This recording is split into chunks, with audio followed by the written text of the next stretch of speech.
Засыпай!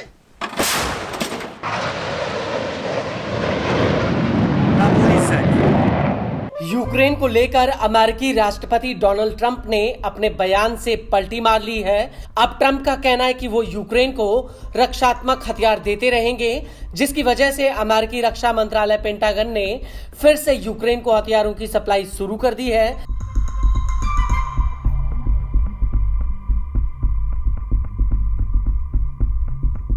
हालांकि अमेरिका के अलावा यूक्रेन के पड़ोसी यूरोपीय देशों का कहना है कि अगर यूक्रेन हारता है तो अगला नंबर नाटो देशों का होगा,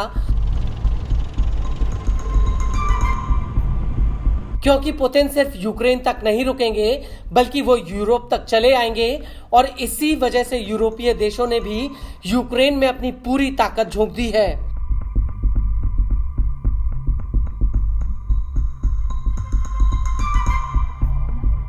लेकिन इस सब के बीच एक ऐसा खुलासा हुआ है जो आने वाले वक्त में एक बड़ी तबाही का संकेत हो सकता है। दरअसल ब्रिटेन की खोजी न्यूज एजेंसी दी क्लासिफाइड ने अपनी एक रिपोर्ट में कहा है कि उसे हाल ही में ऐसे नए सबूत मिले हैं जिससे ये बात साबित होती है कि अमेरिका ने गुपचुप तरीके से ब्रिटेन के सुफोल्क में RAF लैकेनहीथ एयरबेस पर परमाणु हथियार भेजे हैं। एजेंसी का कहना है कि अमेरिका ने ये परमाणु हथियार बिल्कुल खुफिया तरीके से यहां पर ट्रांसफर किए हैं।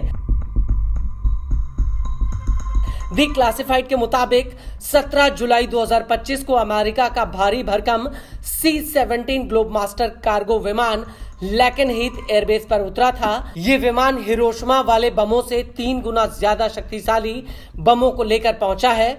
एजेंसी के मुताबिक भले ही ये हथियार ब्रिटेन की धरती पर तैनात हो, लेकिन इसका पूरा कंट्रोल अमेरिका के राष्ट्रपति डोनाल्ड ट्रंप के पास है और इन्हें बिना ब्रिटेन की सरकार की रजामंदी के तैनात किया जा सकता है।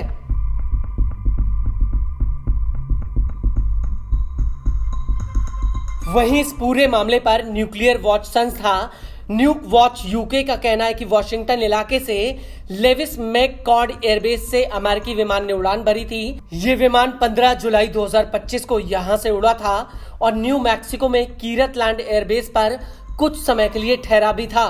रिपोर्ट के मुताबिक यहीं पर विमान में कम से कम 20 B-6112 परमाणु बम लादे गए थे, जो अमेरिका के सबसे नए रणनीतिक परमाणु हथियार हैं। और बड़ी बात यह है कि ये परमाणु बम अमेरिका के सबसे एडवांस गाइडेड सिस्टम से लैस हैं, जिनकी सटीकता बेहद ही ताकतवर है।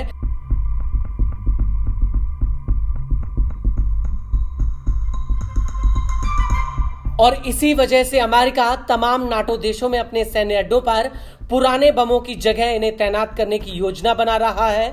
डी क्लासिफाइड के मुताबिक कीरतलैंड एयरबेस पर भारी भरकम सुरक्षा के बीच इस विमान में परमाणु बमों को लोड किया गया।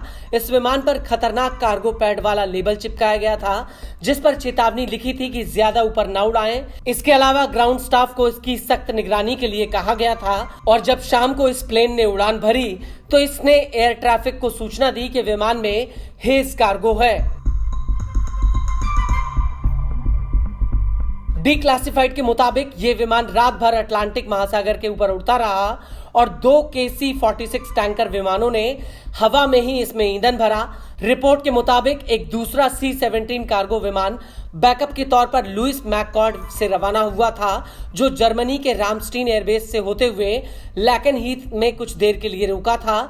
गौर करने वाली बात यह कि इस एयरबेस पर परमाणु इमरजेंसी के उपकरण भी लगाए गए थे। डी क्लासिफाइड का कहना है कि लैकेनहीथ एयरबेस के आसपास करीब 4.5 किलोमीटर की दूरी तक नो फ्लाइंग जोन घोषित किया गया था, जिसका मतलब यह हुआ कि इस एयरबेस की इतनी दूरी में कोई भी अन्य विमान उड़ान नहीं भर सकता है।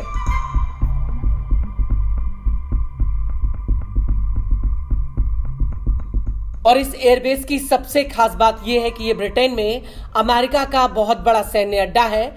यहाँ पर अमेरिका के F-15E स्ट्राइक ईगल और F-35A लाइटिंग जेट्स तैनात हैं, जो B-6112 परमाणु बमों को ले जाने में सक्षम है। आपको बता दें कि इससे पहले शीत युद्ध के दौरान अमेरिका ने इस सैन्य अड्डे पर परमाणु हथियार तैनात किए थे। हालांकि 2008 में धीरे धीरे अमेरिका ने इन्हें हटा लिया था।